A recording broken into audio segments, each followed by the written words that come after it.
Hey guys! This week's video is, surprise surprise, another Disney video. This week I will be talking about how to organize your time at Disneyland. As I said before, my husband and I have been many times, and we have managed to kind of cram everything into our trips without waiting more than 20 minutes for a ride. So I am going to be talking about how to do that today. I have a feeling this is going to be a very long video, so let's just dive right into it. Our default Disney vacation is a 5-day, 4-night trip, meaning we drive up Thursday, spend Friday, Saturday, Sunday at the park, and go home on Monday. So I am pretty much going to discuss how we manage our time during those 3 days at the parks. So first things first is we always have a game plan before we enter the parks. Meaning the night before we go, we discuss, exactly what times we want to be at the park, what lands or rides we want to tackle first, what shows we might want to see that day, etc., etc. So my first tip would be to have a game plan and, really discuss what you want to accomplish that day. So, for example, day one we always spend just at Disneyland. So, and we actually have a Hernandez family tradition where we always ride the Haunted Mansion first. So when we enter the parks, we'll usually hop onto the Disneyland Railroad train, hop right over to New Orleans Square, and get on Haunted Mansion first thing. And then usually after that we'll ride Pirates and kind of spend some time over there in New Orleans Square because it's usually pretty empty for the first couple hours. So you can actually get a lot done in New Orleans Square first thing in the morning. And what we have actually done before is we have gotten fast passes for Indiana Jones first, since it's right next to New Orleans Square. And then we'll go over to the Haunted Mansion, Pirates, and whatever else is around there, and then we'll go use our fast pass for Indiana Jones when it's time. Another thing that we like to do is try to get all the big rides and the most popular rides in first before the crowds start rolling in. Some of the popular rides that fill up really fast are like Peter Pan, Matterhorn, Indiana Jones, those rides. So a lot of times we like to try to get those all in first before it starts getting really crowded.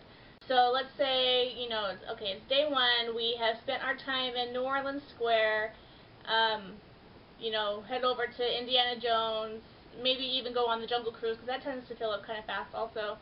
Kind of spend some time in New Orleans Square and Adventureland a little bit. And then a lot of times we'll probably head over to Tomorrowland, which is where Star Tours and Space Mountain are. So a lot of times what we do is, if the standard line for a big ride is not too long, then we will we'll grab a fast pass first. And if you don't know what a fast pass is, they look something like this. It basically tells you when to come back. It gives you like an hour window of when you can return back to the ride, and you pretty much just present them your ticket and you kind of go right on. So it's a nice way to kind of get on those popular rides without having to wait too long. And all you need to get a fast pass is your ticket or your annual pass. Basically, at certain rides that do offer the fast pass option, you'll see some machines or in the fast pass station, and all you have to do is insert your ticket and a fast pass ticket will come out. So sometimes what we like to do is grab a fast pass for Space Mountain, for example, and if the wait time is only like 10 minutes at that time, then we'll go ahead and ride it real quick in the standard line, and then come back later when our fast pass return time is and ride it again. So that's a good way to kind of get your favorite rides in multiple times throughout the day, is utilizing your fast passes. Now you cannot have more than one different fast pass at a time. So for example, this one says, you know, come back between 1:05 and 2:05. So you cannot have a fast pass for Space Mountain and a fast pass for, say, Indiana Jones at the same time. But you can get a different fast pass once your first time has come up. So, you know, you have one for a return time of 1:05, then you can go get a fast pass for, you know, Indiana Jones or Splash Mountain after 1:05. So then you'll have your two fast pass tickets that way. And on your Disneyland map, it looks something like this. They will show you which rides do offer fast passes. Let's see, a lot of the rides, or all the rides that do offer fast passes are Indiana Jones, Splash Mountain, Big Thunder Mountain Railroad does, and Autopia does, Star Tours. And I think that's about it. I think those are the only rides that offer fast passes. So that is one good tip, is to utilize those fast passes, because that is a great way to go on some of the more popular rides without having to wait for a long time. Another tip that I have is to use single rider, you know, if that's an option. Matterhorn, for example, they have, you know, the standard line that wraps around the whole Matterhorn mountain, and then they have a single rider line, which is usually only a couple people on that line. So you can, you know, if you don't mind getting separated from your group, you don't really sit with them on that ride anyway. So if you want to avoid the large line for Matterhorn, I highly recommend using the single rider line, because that one usually has hardly anybody in it. So you can avoid that 30 to 45 minute line and get on in probably 5 or 10 minutes. And that tip works really well for like Radiator Springs racers and Soarin' over California, really well. So utilize your fast passes and ride single rider. Those are some pretty big tips that I have for not having to wait too long in line. So we're still talking about day one here. So we have done, you know, our tradition. We did New Orleans Square, we've done Adventureland, we did Tomorrowland, and you know, I mean, it's really up to you how you want to spend your day. Of course, I would leave some room for spontaneity, because not everything is going to go according to plan. But, you know, we'd like to discuss kind of what rides and what lands we would like to accomplish that day. Also at the park entrance, they have their little entertainment guides that have all like their entertainment show times, like Mickey and the Magical Map, the parade times, the fireworks show times, all that. So we always pick one of these up before we enter the parks and kind of figure out what shows we would like to see that day. Maybe day one we just want to see Fantasmic at night, or just the fireworks show, or, you know, maybe the parade and the fireworks, you know, so we kind of can refer to these to decide when we want to see those shows and things like that. Another way to kind of get everything in during your trip is to get there before rope drop. Usually the gates open, let's say for example the park opens at 8 o'clock that day. Usually I think the gates open for you to go in around 7:45, I believe. So we usually like to get there in line about a half hour before rope drop, which would be 8 o'clock.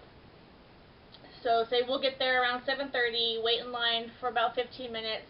They let you in, you know, around 7:45. And then of course right over where you know, the statues are, or the castle is, they have it all roped off, so you can't get in until 8 o'clock. That's what I mean by rope drop, when they drop the ropes and you can go into the park and be free. So getting there at rope drop is a great way to kind of accomplish a lot in the morning, because the crowds don't usually start to fill up after the first couple hours. So we've managed to get a lot done within the first few hours of Rope Drop. So I would highly recommend getting to the parks early like that if you want to get a lot done during the day. Now let's move on to day 2. Day 2 we always dedicate to just California Adventure. And that park is fairly smaller than Disneyland. There's not too many big attractions there. So we managed to get pretty much everything done at California Adventure in under a day. You know, riding on practically all the rides, seeing all the shows and everything in a full day. Which is kind of neat. And what we have learned that works for us is we always go straight over to Paradise Pier. We get there at Rope Drop, like I said earlier. And then we head right over to Paradise Pier, and the one ride that does fill up the quickest over there is Toy Story Midway Mania. After, I don't know, a few minutes or an hour of park opening, that ride tends to have a 45-minute wait time the entire day. So we like to try to get that ride in first thing in the morning, so it's just a straight walk on. And usually we'll do Californian Screamin' roller coaster right after that, and then kind of work our way clockwise around the park. So, you know, we'll do Paradise Pier, go over towards, you know, the Ariel Little Mermaid ride, towards Soarin' Over California, to Hollywood Studios or Hollywood Land or whatever it's called. You know, and to Cars Land, and kind of just go around clockwise to the park. And that's actually worked really well for us. We managed to get in all the rides in probably half a day. And it's funny too, because normally Cars Land fills up first thing in the morning, but by the time we get there halfway throughout the day, it's kind of empty. So we don't get the we've never gotten the fast passes for Radiator Springs racers, because that wait time to get a fast pass is usually about an hour. So we don't even bother waiting in line for that. What we do is we do the single rider line for Radiator Springs racers. And usually that's maybe a 20-minute wait max for that line compared to the 2 or 3 hour line in the standard wait line. So that's something that we like to do over in Cars Land, is get in the single rider line for Radiator Springs racers. And of course we utilize our fast passes too over at that park.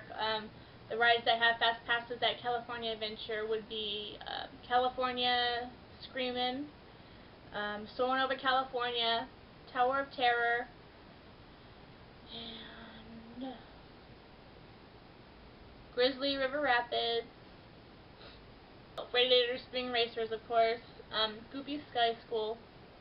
I think that's about it. So yeah, another tip that I have is to kind of plan your meals ahead of time and make reservations. We usually don't bother making reservations for lunch. I usually like to either, you know, depending on our budget, I like to either pack a lunch or just eat at one of the, what are they called? Eat at one of the, you know, fast serve restaurants that they have. Not like a sit-down restaurant or anything. And then save dinner for a really nice meal, and I'll usually make reservations for our dinner. And of course, day 2, since we're spending it at California Adventure, and they do have the World of Color show over there, I like to do the World of Color dining packages, which I did a whole video on. I reviewed all the restaurants that offer the World of Color dining package, and I will link that video down below in the description box for you to go check out. But yes, I would definitely recommend making reservations ahead of time. Yeah, and one less thing that you have to worry about. Moving on to day 3, we usually dedicate that as a makeup day, so we'll kind of spend time in both parks that day and kind of do stuff that we didn't have time to do the first 2 days. So I think a lot of the time we usually start off at Disneyland and ride any rides or see any shows that we didn't see the first day. In fact, a lot of the times we go to Fantasyland first and get on Peter Pan right away, and then kind of ride all the Fantasyland rides first over there, and then do whatever else we didn't do before. or anything that we want to re-ride again. I mean, we don't have like a specific strategy like, okay, 8 o'clock we're going to do this, 9 o'clock we're going to do that, 12 o'clock we're going to go eat here. You know what I mean? Like, we still have some spontaneity in our day, but we kind of have a general idea of what we would like to accomplish each day. And since we've been there so many times, we kind of know which rides tend to fill up fast and all that. One thing I did forget to mention was we don't even bother waiting for the Fantasmic show or the fireworks show. Usually you'll see people, you know, kind of standing their ground about 2 hours before any of those shows start. And to us, that is kind of a time waster, when we can be using those times getting on rides or doing other things. So for Fantasmic, you really can see that show from anywhere in that area. You really don't even have to, you know, reserve your spot ahead of time. You know, just by walking by and kind of standing somewhere that they'll allow you to stand, you can really see that show really well anywhere. So that's what we do. We don't even bother trying to, you know, sit and reserve a spot for that show. But I have heard that they do have some sort of like package for Fantasmic. You pay a certain price. I can't even remember how much it is, but basically you get like a dessert box and then a reserved spot to view Fantasmic. I think it's a little pricey though, so it doesn't even really seem worth it to me. But it's somewhat similar to like the World of Color dining packages, only it's not like a dining package, but you get like a dessert box and a premium seating for the show. But I would look further into that, maybe on the Disneyland website, because I really don't know a lot about that. And then fireworks, we've tried different areas to view the fireworks. Like we've tried eating like at the Jolly Holiday restaurant or Plaza Inn, because they have tables that are right there in front of the castle. So you would think it'd be good to kind of just eat there and see the fireworks from the outside tables. So we've tried that, but you know, like the trees and the umbrellas are kind of in the way, so it's a little difficult to really see the full show that way. And then we did sit on, there was a bench kind of right in front of the castle, over to the side a little bit, more in front of like Tomorrowland. We actually did sit on that bench for a couple hours waiting to see the fireworks, and still there were trees and stuff in the way, and it was still kind of hard to see it. So I honestly wouldn't even recommend wasting your time trying to, you know, wait for a couple hours to see the show. So far we haven't really found a method to viewing the fireworks in a really good spot. I would assume probably in the middle of Main Street would be the only way to really see them perfectly. And you can probably just kind of walk by and squeeze in and find a spot to view them, you know, without even waiting for a couple hours. So I think that pretty much covers my tips for organizing your time at Disneyland. I hope it was kind of helpful. I feel like I was kind of all over the place with what I was talking about. I don't even know if I made sense at all. But I hope you enjoyed it, and I hope you found it helpful. Please stay tuned for next Monday. I will be sharing my tips and secrets at Disneyland. So please stay tuned for that. If you haven't already, please subscribe to this channel and like this video. And feel free to comment below on any future ideas, any future video ideas that you might have, or that you would like to see. I will see you next Monday.